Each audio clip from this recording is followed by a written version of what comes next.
السلام علیکم ورحمۃ اللہ تعالی وبرکاتہ۔ کسی نے کیا خوب کہا ہے کہ دن رات بات کرنے سے کوئی فائدہ نہیں، 2 لفظ ہی کافی ہے اگر کچھ اثر کرے۔ اسی شعر کی تناظر میں ایک مختصر سا واقعہ آپ لوگوں کے سماعتوں کے حوالے کروں، جس سے آپ کو معلوم ہو سکے گا کہ ہمارے بچوں کے اندر بڑھتی بے حیائی کی وجہ کیا ہے، دین سے دوری کی وجہ کیا ہے، ہماری نافرمانیاں کرنے کی وجہ کیا ہے۔ بڑا پیارا واقعہ ہے، گزارش کروں گا کہ پوری بات سماعت فرمائیں۔ وہ واقعہ یوں ہے کہ ایک شخص اپنی ننھی سی بچی کو لے کر کے دریا میں مچھلیاں پکڑنے جاتا ہے، لہٰذا دریا سے مچھلیاں پکڑ کے اپنے بچے کو رکھنے کے لیے دیتا ہے۔ جب اسے محسوس ہوتا ہے کہ میں نے اتنی مچھلیاں پکڑ لی ہیں جس سے ہمارا گزارا ہو جائے گا، تو اب گھر جانے کے ارادے میں اپنے جال کو سمیٹتا ہے اور اپنے بچی سے سوال کرتا ہے، بچی مچھلیاں کتنی ہوئی؟ اس کی بچی نے جو جواب دیا، سوچنے والا جواب، دل کو جھنجھوڑ دینے والا جواب تھا میرے بھائی۔ اس بچی نے کہا، بابا میں نے ایک بھی مچھلیاں اپنے جھولے میں نہیں رکھا، ساری مچھلیاں میں نے دریا میں ڈال دیا۔ کہا بیٹا تم نے ایسا کیوں کیا؟ کہا بابا ایک بات میرے اندر کھٹک رہی تھی، جس کھٹک کی وجہ سے آپ ایک ایک مچھلیاں دیتے رہے اور میں اس کو ہاتھ میں لے کر کے واپس دریا میں ڈالتی رہی، ایک بات کھٹک رہی تھی۔ اس کے باپ نے کہا وہ کون سی بات تھی؟ کہا بابا کیا آپ نے شریعت کی بات سکھاتے ہوئے، مصطفیٰ کی بات سناتے ہوئے آپ نے یہ نہیں بتایا تھا کہ اسی درخت پر آرا چلتا ہے، جو درخت خدا کی تسبیح و تحلیل کرنا بند کر دے، خدا کی یاد سے غافل ہو جائے، وہی مچھلی جال میں پھنستی ہے، وہی مچھلی جال میں آتی ہے جو اللہ کی یاد سے غافل ہو جائے، وہی مچھلی مچھوارے کے جال میں پھنستی ہے جو اللہ کی تسبیح و تحلیل کرنا بند کر دے۔ کیا آپ نے نہیں بتایا تھا؟ کہا بیٹا میں نے سنایا تھا، میں نے بتایا تھا آپ کو۔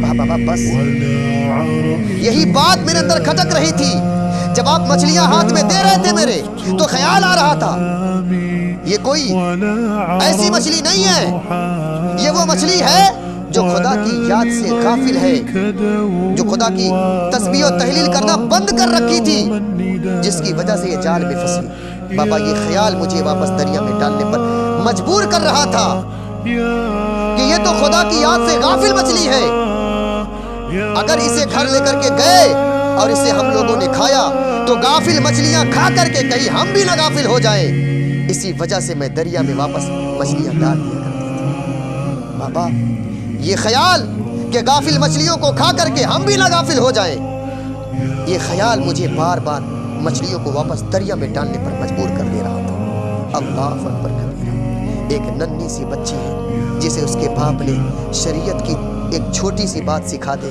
بتا دے کہ خدا کی یاد سے جو غافل ہوتا ہے وہ دشواریوں کا سامنا کرتا ہے، تو اب وہ بچی اس کو عملی جامہ پہناتے ہوئے اس کا مظاہرہ اپنے باپ کے سامنے کرتی ہے۔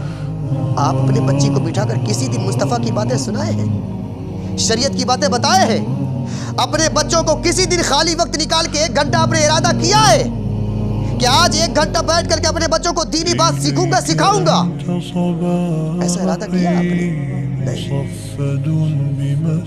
بڑھتی بے حیائی میں اپنے بچوں کو ہم نے چھوڑ دیا ہے، جس کی ہوا ہمارے بچوں کے اندر بھی آ رہی ہے، ہمارے بچوں کو بھی لگ رہی ہے، جس سے ہمارے بچے نافرمان بنتے جا رہے ہیں، دین سے دور ہوتے جا رہے ہیں۔ خدا کا خوف ایک ننھی سی بچی کے اندر تھا میرے بھائی۔ جب آپ اسے دین دکھائیں گے، دین سنائیں گے اور اپنے گھر میں دین سکھائیں گے تو آپ کا بچہ آپ کا نافرمان بننے کی بجائے آپ کی غلامی میں آتا ہوا نظر آئے گا، آپ کی فرما برداری کرتا نظر آئے گا اور دین کا شوق اپنے اندر پیدا کرتا ہوا نظر آئے گا۔